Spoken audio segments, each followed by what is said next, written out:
Now, here's the latest picture. Right. Which, got some decorations. Yeah, which we got a lot of. That's me and you. Yeah. As celebrate Christmas. Christmas is that time of year again. Yeah. Christmas fever's in the air. Bless you, Ryan. And there's my mum and Dale delivering everyone's present. Mr. and Mrs. Santa. That's nice. Good, yeah. And right now we're not going to waste any time to talk about our subject today, which they are a lot. And we see if we can get through each one of them as we go along. Okay, Ryan. Right. The first one I'm going to talk about is the Lego Star Wars Holiday Special. Cool. I like the Christmas jumper on our main characters. I think it's definitely worth watching. Directed by Ken Cunningham, written by David Shane. A lot of voice cast in this. Billy D. Williams included. That's cool. Rey leaves her friends to prepare for Life Day. She sets off an adventure to gain a deeper knowledge of the Force. At a mysterious temple, she's hurled into a cross-timeline adventure. Will she make it back in time for Life Day? I was looking forward to this holiday special, and it was a lot of fun. In the prose, it was a wonderful celebration of the Star Wars franchise. I enjoyed the interactions between all the different Star Wars characters. Though the different timelines of the universe, there was solid character development for the characters of Rey. I wish there was more interaction, different versions of our main characters. That's your con. My only con, yes. As in, definitely when it's like in the opening of New Hope with Luke, it's like looking at the sky, and also the portal is falling out, or like the TIE fighters, all the characters from all different eras of Star Wars. Like all their images with each other. Like there are 3 different versions of Obi-Wan from the Clone Wars and from previous generations. And the interaction between Palpatine, Darth Vader and Kylo Ren. Yeah, so that's my only criticism of that. They could have been a bit more. They could have had more interaction with each other or more screen time for some of these characters. How do you mean? A little bit more time. Because we still get like ones like Darth Vader, Palpatine and Kylo Ren, and a little bit one between Luke from Empire Strikes Back with that dual fight together against Darth Vader and Palpatine, and one between Rey and Luke from The New Hope and the droids as well, and all the ones like that. Okay, is Chewbacca in this one? Oh yeah. Yeah. Basically, it's like a big walking parody of like the very old Star Wars Holiday Special. Yeah, which I'm not sure of the year. I think it might have been 1979. But for those that don't know, George Lucas made a Christmas special using some of the Star Wars cast, but it focused on Chewbacca and his family, all speaking in Wookiee language for something like an hour and a half. And it's very strange, very 1970s. And it has dated. This is a parody. Pretty much, yeah. Yeah, to make something funny. Is it funny? Yeah. Good. And also, I think it's like had cameos from like the Mandalorian show, like just so they could just like squeeze a little bit of Baby Yoda in there, which you'll probably see from the trailers. Right. And overall, I thought this was a lot of fun, and I thought I recommend it for those on Disney Plus. Streaming November 17th on Disney Plus, according to your post. Has a lot of characters on the post. Help if you've seen all the movies like you have. I think, that's the last thing I'm going to say is, I think it all depends if they want to start cold, actually like start with this, if you're a casual fan, or if you want to start your Star Wars journey from the beginning, which I had, you can do that as well. It's a big ask to watch 15 hours of Star Wars just to get all the jokes in this Christmas special, but hopefully it's funny on many levels, and it's not just for Star Wars nerds. Okay. So that's the holiday special done and started. And again, Disney Plus, Ryan. We should always try and let our fans know where they can see this. So it's only on Disney Plus. Only Disney Plus, definitely. Oh, thank you. And now let's get to our main portion of this episode today, which is our 2 Christmas specials, Christmas movies from Netflix. Which the first one is The Princess Switched again.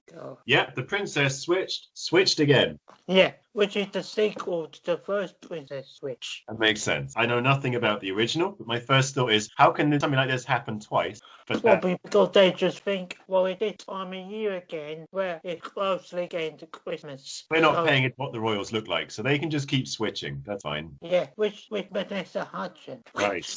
In the first one, she switched between two characters.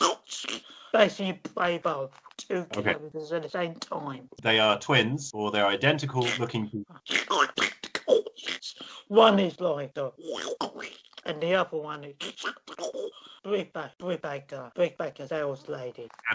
Okay, cool. Right, so the plot is when Duchess Margaret unexpectedly inherits the throne to Montenero and hits a rough patch with boyfriend Kevin, it's up to her double, Princess Stacy, to get these star-crossed lovers back together. That's a bit weird. So she's fixing the relationship for her or doppelganger. Yeah. I mean, what? And then, not to spoil out, I was going to ask how did it finish, but we can't do that. I'm just wondering whether she leaves. It'd be unspoiling.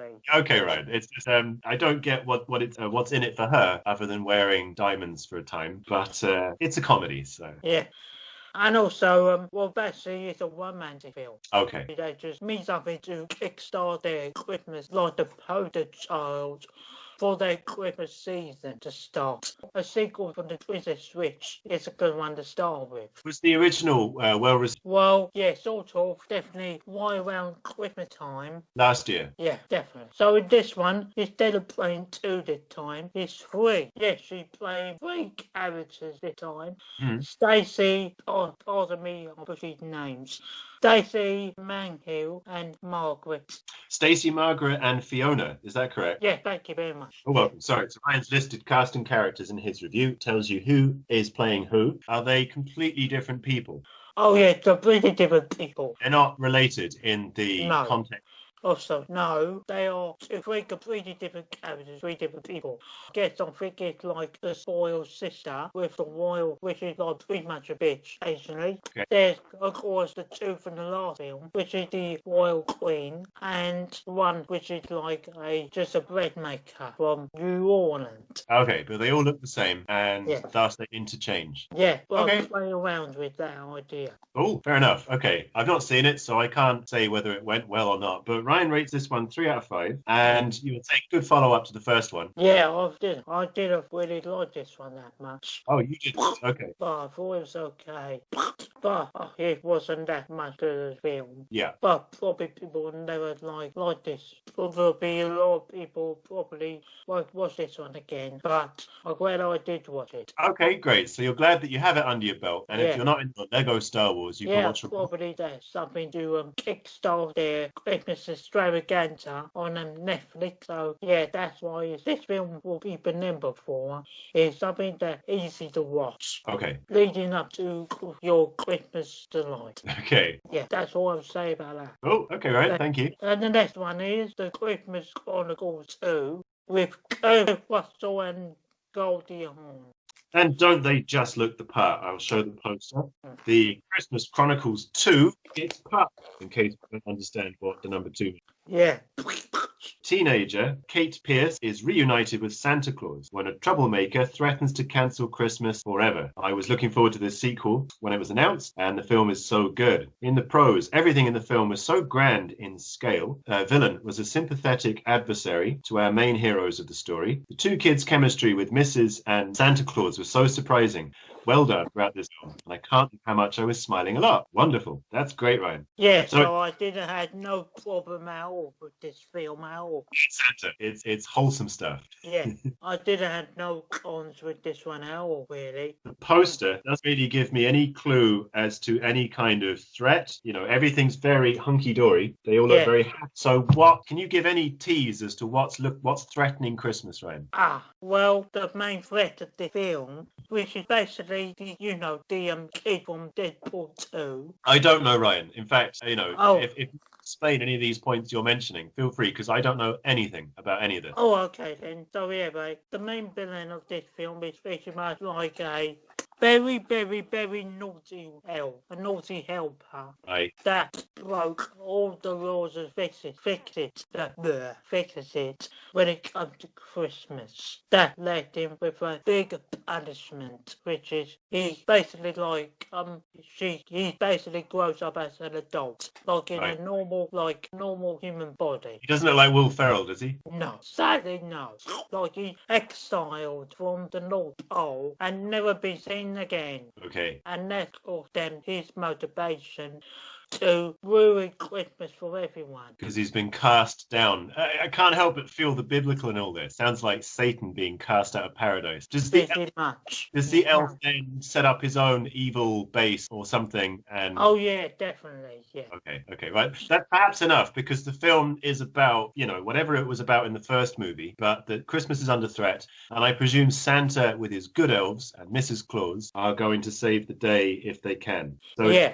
Kate Pierce is reunited with Santa when a troublemaker threatens Christmas. So teenager Kate Pierce, she was in the first one, I'm guessing. Yes, she was the main girl who teamed up with Santa Claus. To be honest, I can't even remember what in the first one, other than it's got us away Father Christmas. Yeah, so perhaps a cameo. I'm guessing that they don't do much screen time, Goldie Hawn and Kurt Russell. They're just there for the look and the massive paycheck.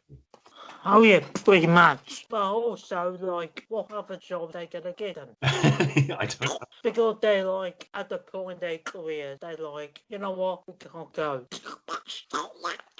Do this for the money. If you say so, Ryan, that's a good apology. Yeah. I mean, if you think of Matthew McConaughey completely reinvented his career recently by doing good film, it's possible. I mean, Goldie Hawn's made some fantastic movies way before you and I were born.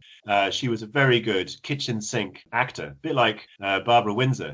Everyone just thinks of her as being an EastEnders and Carry On. These people had serious films under their belt when they were younger. It's just that they've gone into doing more Christmassy stuff now. That's fine. Yeah. That's fair enough. Cool. So no cons for this one, says Ryan. And the grand scale of the film. So is it big budget? Oh yeah, it's pretty much when the levels are Guardians of the Galaxy. Wow. But not for some reason, I'm not buzzing up too much. It feels like so many, it's a big budget, nicely looking North Pole. Okay. Of just a normal neighborhood.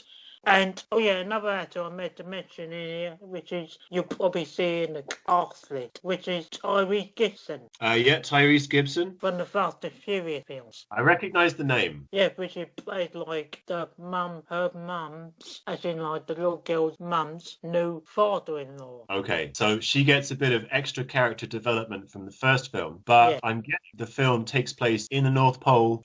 Mostly it takes place on the North Pole. The first time we see her, she with her family is having a vacation in Mexico. Right. Yeah. Pretty far away from the North Pole. Yeah, very a long way in the North Pole.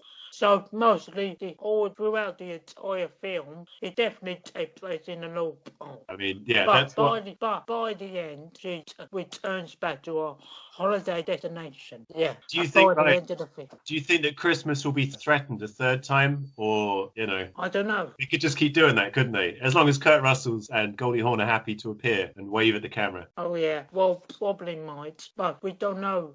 Time will tell. Right. Christmas has been saved for this year, so that's fine. Good on them. Yeah. And this was a very recent release. This one was 25th November, so it's very much aimed just for Christmas. Yeah. Imagine there's no point having it really on the streaming service after that. I mean, people can watch Christmas films anytime, but I'm guessing that they're going to push this hard right up until late December. Oh yeah, definitely till just before Christmas Day, so everyone can enjoy themselves. It's a bit you're wearing what looks like a fab Christmas jumper there, Ryan. Yeah, Mama just showed me it. Do you want to stand up for us and we'll see it fully on the screen? Oh, sorry, yeah.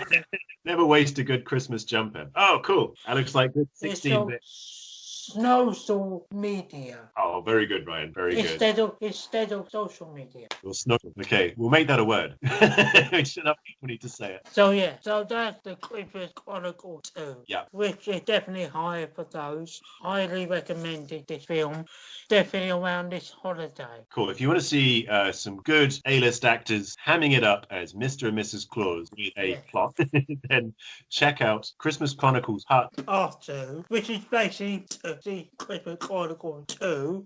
Yeah. Because they spell things so differently. Parts suggest that there was a cliffhanger in the first one, but maybe not. Maybe people just like to slap some after their film title and then chapter 2 or whatever. Yeah, pretty much. And I just went to the next Christmas one, which is the very recent one from Disney Plus. Yeah. And that is Godmother. I feel like Adam Sandler's going to be in this one. Hang on. Right. Isla Fisher and Gillian Bell in what looks like Central Park. Ryan will tell us. Disney's Godmother. Be careful who you wish for. Which is, with our two main leads. Yeah. Which are Idle Fisher and Julian Bell. Comedy fantasy directed by Sharon Maguire, produced by Justin Springer, in a magic world known as the Motherland. A young fairy godmother in training named Eleanor discovers that her profession as fairy godmother is in danger of ending. Determined to show that fairy godmothers are still needed, Eleanor tries to help a girl whose wish was ignored, only to discover that she grew into a woman named Mackenzie, who, having lost her husband years ago, grew disillusioned with the idea of a happily ever after. Ryan was looking forward to this film in time, middle of the Christmas holidays, and it was all right. In the pros, the best part about this film is the message of, you will find your happy ever after in different shapes and sizes. Gillian Bell did a cheery job in her role of main character. The chemistry between the two leads are wonderful, and some of the effects are pretty good. In the con, mid-plot involving Mackenzie's workplace didn't appeal to me at all. The film is too similar to Elf, and the film doesn't take any risks. That's a very interesting. I always love picking on the last point you make. Didn't take any risks, Ryan. Nah, not really, because his life was so by the book. Right, what risks could they have taken? What could they have done? Probably that had to do with the forces, pretty much Disney, really, because I think they planned this service out for probably out here in the UK February. I think, what could we show them for just around the time of Christmas? And they say, how about this one, starring Julian Bell as a tooth fairy? Yeah, I mean, it sounds very... Sorry, fairy godmother. I'll get the two mixed up. Understandable. When you say safe, it's for families. It's universal, I'm guessing. Probably doesn't have swearing or violence because it doesn't need it. Yeah. And the bit when I say the film is too similar to Health, what I meant there is it's pretty much like the same premise as Health. Yeah. Well, if you people watch the film, you'll get the similarities there. Like you got this fairy godmother one of these famous figure that's probably someone who dropped her off at a young age. So get sent to her to try to find her and make her believe Christmas is real and believe the Christmas spirit. The happily ever after theme, it's definitely about Christmas, isn't it? Yeah, definitely Christmas. I don't know these things, but maybe are fairy godmothers related to Christmas? Or is that just a shoehorn? Are they just... Well, the Christmas holiday is definitely a backdrop of this film. Right, so it could be any time of year. It's nice that it's Christmas, because Christmas is when we learn lessons, come together, stuff like that. Definitely at this time in this pandemic, we all need to come together. Well, no, we don't. Keep our distance. And sing Merry Christmas. To all watch Christmas cheer movies separately or in small numbers. Yeah. Definitely, yeah. And the mid-plot was what I meant the first one when I said about Mr. Mid-Pro about the workplace didn't add to me enough was get to know her workplace actually works. Where does she work? Yeah, but I get that it doesn't really matter. Ryan, it's like a backdrop. Where does she work? Oh, where all the fairy godmothers are. I thought you meant the lady who's visited by the fairy godmother. Back sometimes I was just trying to but I feel like I just pressure to just to spray myself every time. A TV news station in Boston. Is that the workplace? Yes.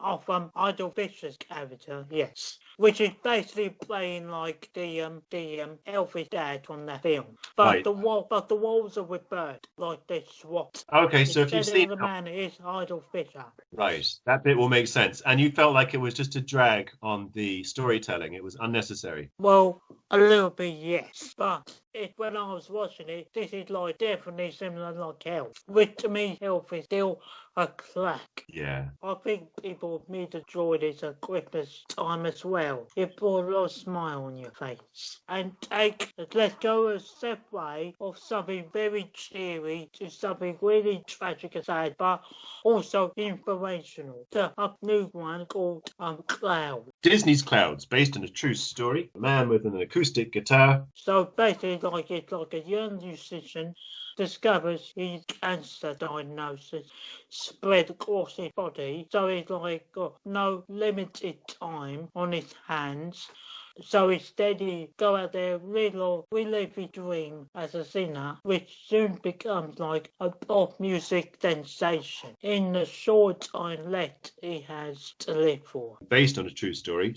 Definitely based on a true story. Yeah. So, musician diagnosed with cancer, which limits their chances at life, and they have to do everything they can quickly. Yeah. Yeah. And I thought this film was magnificent. Very good. Magnificent. Zach Sobiech, I don't know which actor is playing him, but the cast is Finn Argus, Sabrina Carpenter, Madison Eisman, Lil Rel Howery, Tom Everett Scott, and Neve Campbell. Oh, nice to see her name pop up. Directed by Justin Baldoni. So, Zach Sobiech. Young teenager. Teenager, okay. Ryan was intrigued by the movie because it deals with the story of young people's cancer, which I am lucky enough to have survived. This movie was magnificent, says Ryan. In the pros, I appreciate how this movie treats its subject matter with the utmost respect. The main lead did a great job with his role. The photography is so good, and this film will leave you teary-eyed. In the cons, at times this film is very hard to watch. So I can appreciate why that would be a con if you're looking for Christmas cheer. And also very personal film for me. Yeah. I beat cancer and I beat it. Well done, Ryan. Very happy to have you with us as ever. Yeah.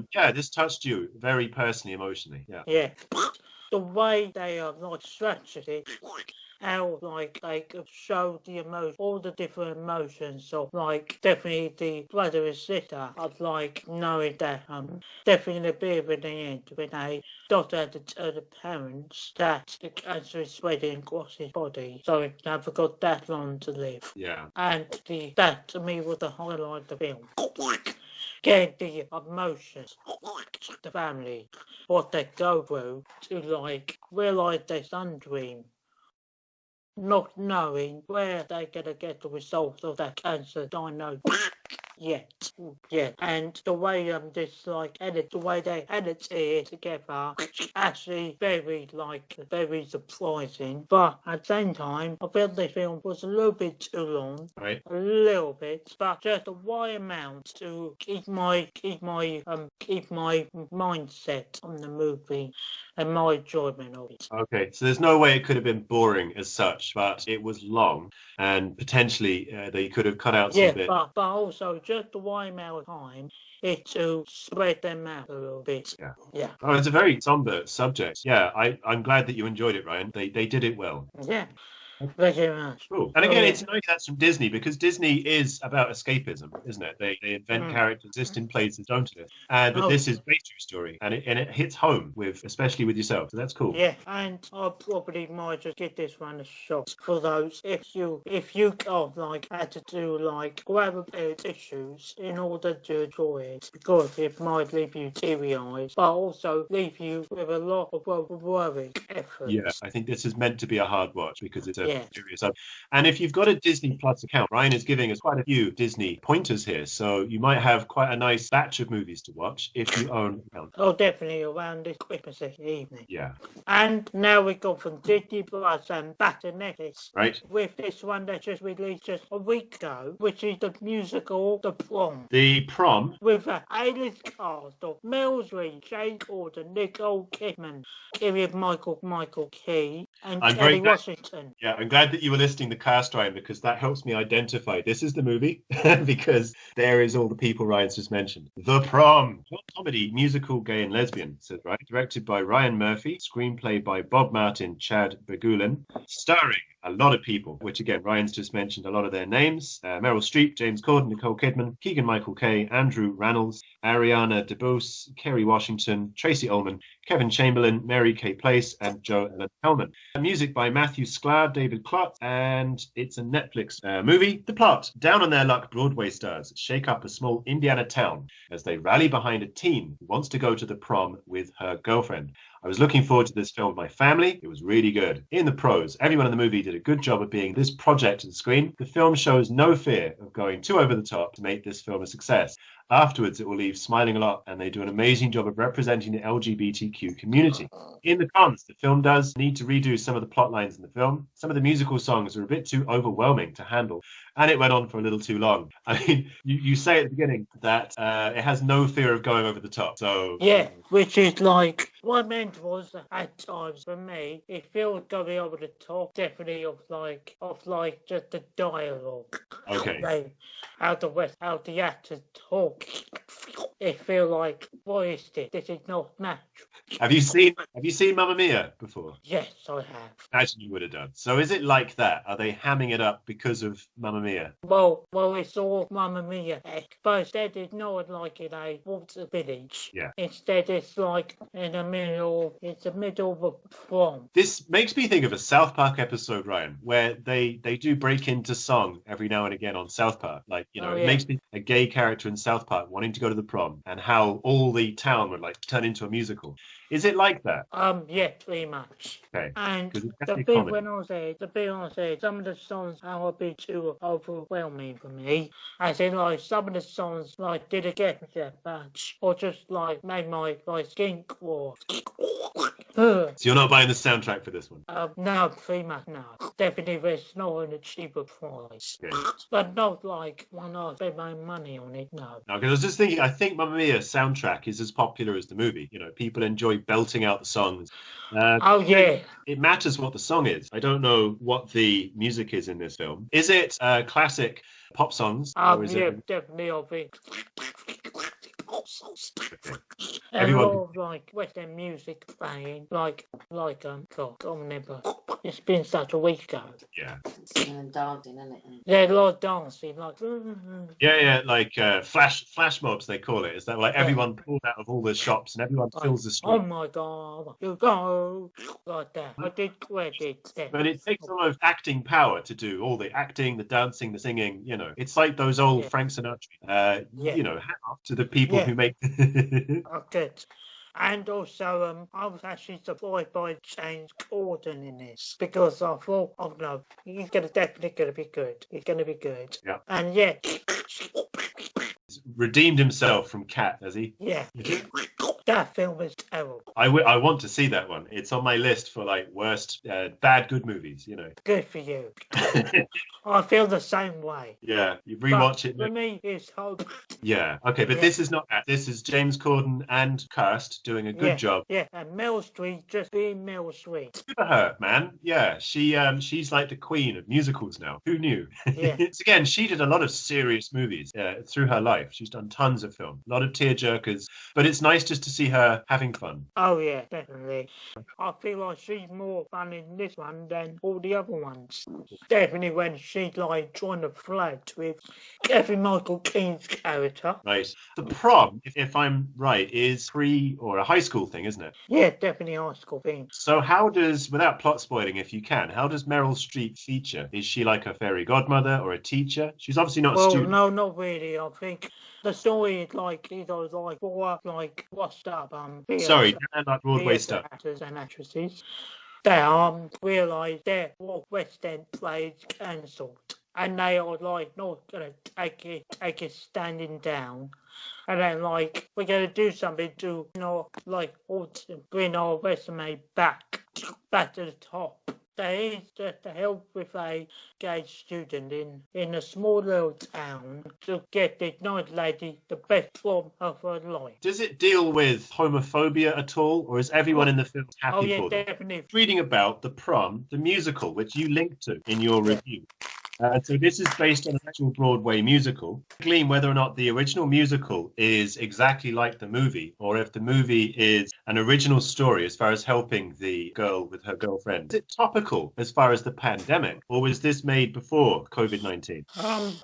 I guess I'd say it might before. Yeah, like Broadway will be struggling now because people can't get into theaters. So I almost imagine this is a very topical story for the age we're living in because, production companies can't do theater production. So maybe they go into the community and do stuff instead. Yeah, like smaller plays. Smaller plays, more distance. I'm not sure if you heard, Ryan, Tom Cruise was recorded having a big... yeah, I see that, yeah. Yeah, and I always feel like, bless him, because he's trying to keep the film industry going, and these people that he's shouting at are you're not distancing. And he's saying to them, if you don't do this, everything's over. We know that he's a prima donna, but at the same time, it must be so hard to keep your distance and still work. Yeah. 4 out of 5 for that one, and it's a Netflix release. Now, let's talk about this year's reboot of Animaniacs. I thought that's what you said. Yeah. Quite believe it. Animaniacs. That's back. My favourite is Pinky and the Brain. That's back well. Or the Goodfellas pigeons. They were brilliant. As long before I saw Goodfellas, the movie, I was watching that as a kid. So, a Hulu original, Steven Spielberg presents Animaniacs. Yeah, which is the same animation, but updated. Yes, indeed. Did you watch Animaniacs as a cartoon? Yes, I did. Yeah. What I loved about it, they had all these cinema references. There's an episode where the actor who plays T-1000, his name's gone out of my head now. Anyway, he turns up and they say it's black tie occasion and he like changes. And that's a reference to T2, which as a child, I wouldn't have seen, So it's very grown-up comedy as well as for kids. There was a lot of dark moments in the original. Yeah. Definitely this was one old clip on YouTube where Dark is in heaven and Dark is probably dying, which I thought that was really mad going back. Watching that clip from after a very long time and just see how they go away with it compared to today, which you probably won't. Oh, maybe. But yeah, everything was back this season. Pinky had the brain. Yay. Dark and Buck. With this such a long time on, hard to keep in touch with what's going on. Zany, insane, and all new Animani is what it says on the poster. You were just going to say how many episodes. I thought it might be a film, but it's a new series. Yes, with the same animators and the same voice cast from the original show. Cool. Did a lot of Spielberg references, so I don't know if Spielberg was always involved in the production. Yeah, they reference Jurassic Park opening. Yeah. Where they did the bit when they saw a dinosaur for the third time. Instead, it's the Animaniacs. Instead. Is there still the cop who has to chase them with the net and put them back in the Warner Brothers tower? Do they still do that? Yeah. And they reference of law of the social media. The state of the movie industry nowadays. That's fantastic. And both under them. Yeah. And actually this time they did a little bit more with Pinky and the Brain, as in their relationship and characters a lot more. Animaniacs existed before the September the 11th attacks, and that kind of thing. America has become a much darker place, in my mind, since the 90s. And I wonder how something like Animaniacs will tackle that. Like South Park can tackle it. Animaniacs, they didn't have that much to deal with in America in the 90s. They were making fun of films, but I wonder if they're making fun of, like you say, how's the industry doing? What's technology like? What's social media doing to us? Yeah. Great. And those fun of we all get sucked into so much information. Big data, yeah. Yeah, the one, the scene I can remember is where I don't think it's Duckhole or God, that's I don't remember the name. I didn't either. All I know is Quacko, Jackal, Crackle, whatever. One of them, I swallowed an iPad, and all of a sudden they so much. And they did like mention, they actually like reference like there's like self-aware of like this. Wow, it's been 22 years since. They're like the Marx Brothers, but also they break the fourth wall. I love that about this cartoon. It's very self-referential. Yeah. So you almost imagine they've been in the Warner Brothers water tower for the last 22 years. They haven't seen all these changes. Now they've come out. I think that's a great idea. Good stuff.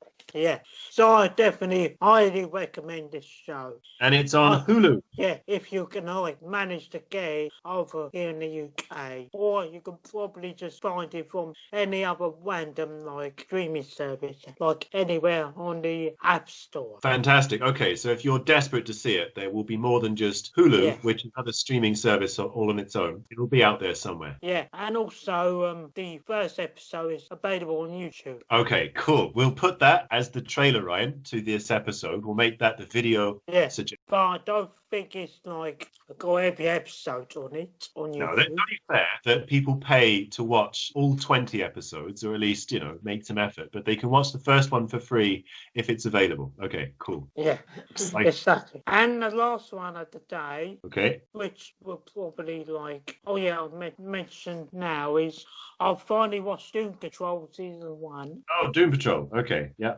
Yeah, which is the maddest superhero show I've ever seen. The first question I want to ask is, does it compare with Umbrella Academy or the X-Men? Is it go on? Well, I was going to say it doesn't it feels definitely up the quality of Umbrella Academy, but instead of having time travel adventures, this is more of emotional human story. Yeah. Of these 1, 2, 3, 4, 5 random wackos from all different successful lives, but they're ruined. Yeah. How they have become actual heroes, and the unlikely pair of heroes, and how society deals with them. So they're almost like Batman bad guys.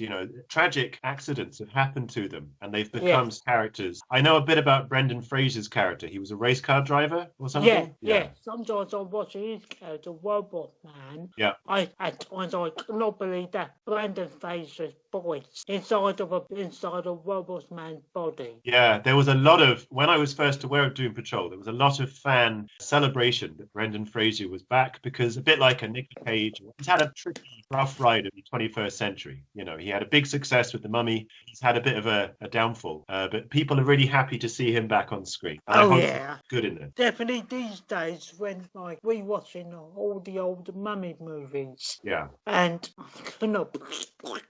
that's him actually moving like a robot and speak. I always just thought of him as a very tall man, so he's perfect robot. He's just a big guy, which is fine. A friend of mine tried to put me onto this some years ago. It made the point that it's earlier than the X-Men. The point he was trying to make was it was written earlier. I'm not sure if that's the case. Yeah. But Ryan linked to the Wikipedia for the comic book, and it says that the first issue was June 1963. So this does have quite a shelf life. And it's DC as well. I didn't know it was DC, actually, Ryan. So this is kind of DC doing the X-Men? Yes, definitely. They do look similar.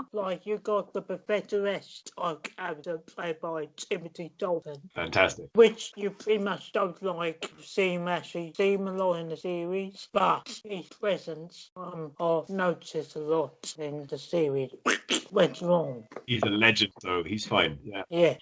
And it's got one one was I really intrigued the most was Crazy Jane. Right.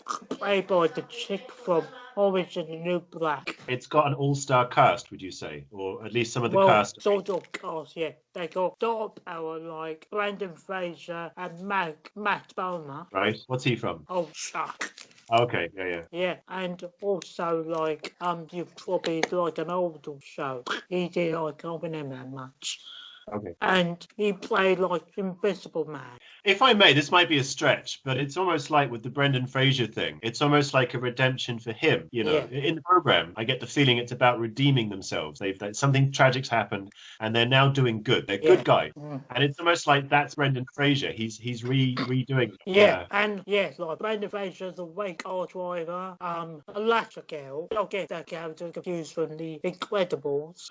But Elastigirl is a 50s actress, which stuff did hand well for her. And you got Crazy Jane, who's got like 23 or 62 different personalities, split personalities, Yeah. with each with their own power. Wow. And you got the Invisible Man, which is like a old Air Force pilot, with similar to Deadpool, like he bodied like a Scott. Yeah. And now like he's like have a body, shared the body with an alien. Okay. Yeah, I know, great. Oh, it's good fun. Is it set in the 1980s as well, or am I making that up? Well, I would say each character came from a completely different era. Oh, okay, right. Because, Watchmen was written in the 80s, but it's now set, there's the program, it's all set in the 1980s. After the 50s and 60s, everyone was happy, excited. And the 80s is like, everyone's a bit drab. This feels like it's set in the 1980s, but I don't know. Well, it does feel similar. Yeah. And I was amazed how it goes so far. Mhm. Like showing like a villainized donkey. Right. They're like showing the donkey like had the ability to swallow an entire town. Well, actually, it's entire girl, and they had to like get her out of there. But I just okay. And the last character I like was Cyborg. Right. Yeah. Would he be the one in the poster behind Robot? Yeah. Yeah. Which is, I think it's the better Cyborg than the movie version. Well, do you mean like Cyborg from DC? Yes. Yeah. And only second show Next Titans on the DC Universe streaming service. So this is their now, big one. Now Warner Brothers is like decided, we can't forward to on two services anymore. So they like, let's just take everything we know from DC Universe and put it on HBO Max. Right. And sadly, the next time you see the second season of it will definitely be on HBO Max by the advertisement next time. Yeah, because I recall that's how you're seeing things in the UK. You can't see the DC streaming service here, so you're watching stuff on HBO. Is that correct? Well, not really yet, because it doesn't come here to the United Kingdom yet. Yeah. Which I don't know why. It's crazy. It take a very long time there to get all figured out. But HBO is where because your poster says the complete first season. That's the poster that Ryan's featured. But is it possible to watch the whole first season on HBO now? Oh, well, HBO Max. HBO Max, okay. Yeah. Which is a service you subscribe to, I suppose. You pay. It's cable television, so you pay a subscription. Yeah, definitely like Netflix and Amazon. Yeah, you get all the nine yards. Gotcha. Well, I recommend this one as well as Ryan, based on a friend of mine's suggestion, and just everything I know about it sounds really cool. As I'm waiting for The Boys to sort of reappear on Amazon, I could be watching this to fill the time. Yeah. And I know we haven't got enough time left, but I'm just going to mention this last one a bit quickly. All right. And a chick fight. Chick fight, okay. Which is the female fight club. It sounds But like, yeah. sadly, we know Edward Norton and Brad Pitt. Yeah, no Instead, testosterone. you've got the chick from Watchmen and Bella Thorne. Okay. And is it, when you say it's the female fight club, is it following the anarchist cookbook kind of, or is it just about beating people up, or does it have some kind of philosophy? Well, yeah, that's mostly like a comedy, which a down-on-the-luck single single wife, is trying to like pay ends meet. So like her friend lured her into this female fight club where his friends were at, which is Elton Bella Thorne's character, which is like well renowned in this film's version of the Michelle Rodriguez character from many years ago. That she discovered that she had close history connection with this club more than she doesn't realise. Yes. So that's the plot of the film. The plot thickens. Okay, chick fight. Comedy, probably not as intense Fight Club, but No, good fun. But there's a few laughs in this film, and I like the both actors and screenplay was executed very well. Lovely, okay. And also, the fight choreography is so well done, definitely with the fights, and also the comedic like beats in there. Definitely from Bella Thorne, which is another big highlight of the film. It's 4 out of 5 stars. Yeah. and I'll recommend it whenever you can find it. Either streaming or probably out on DVD for a cheaper price. Okay, got you. Thank you very much. Well, let me... Cool. All right, man. Well, can I say, this has been our Christmas episode. We won't do another recording now till next year, Ryan and I. Yeah, next year, everyone. Yeah, this has been a lovely episode. This has been very thoughtful, not a comedy. Yeah. So Ho, looking forward- ho. Did you say me jumper? Did you see the jumper? Oh, yeah, we did, certainly. There was a moment, yeah. And the hat. Hold on. Yeah, right. You'd think, Oh, I used to have a Christmas hat. I've lost it now. Yeah. Of all the hats. Oh, sorry. Say this one more time. Oh, Ho, ho, ho. Right, very good. Merry Christmas. Are you able to send me that one? That's... you see him on Monday. I know, I just wanted to say that. But... Can you send me that photo before Monday? Oh, yeah. Yeah, we'll do it now. Brilliant. I'm going to get to editing now. So again, I'll miss the social, but I've been told you're very charming, Ryan. Alison said that you're a charmer of the ladies, and they really enjoy you in the group chat. Ah, yeah. Ah, So you keep it up. Well, I knew I have my way. you Absolutely. have your ways, yeah. And we'll see you Monday. Thank you. Thank you. Take care. Okay. Bye. Bye.